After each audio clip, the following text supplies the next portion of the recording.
L'hymne belge, joué aux côtés des hymnes canadiens, anglais ou américains. Le consul de Belgique se recueillant au pied du mémorial Dieppe-Canada. Leur implication dans l'opération Jubilé reste méconnue, mais face aux Allemands, quelques centaines de Belges ont choisi de résister, à l'image de Victor Billet, alors lieutenant de marine.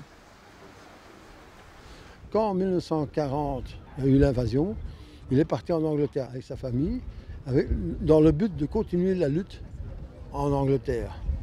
Il a donc demandé à l'administration de la marine de créer, avec tous les pêcheurs qui étaient sans travail à ce moment-là, de pouvoir former une force navale belge.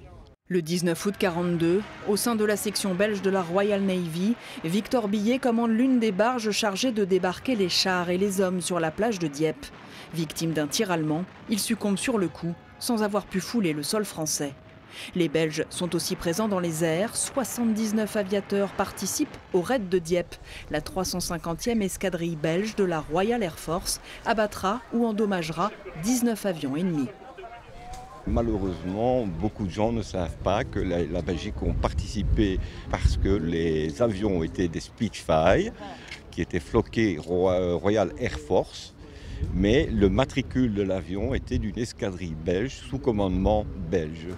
Au-delà des Belges, au total 1200 soldats sont morts en quelques heures et 1500 autres ont été blessés lors du raid du 19 août 1942, l'une des opérations les plus meurtrières pour les Alliés.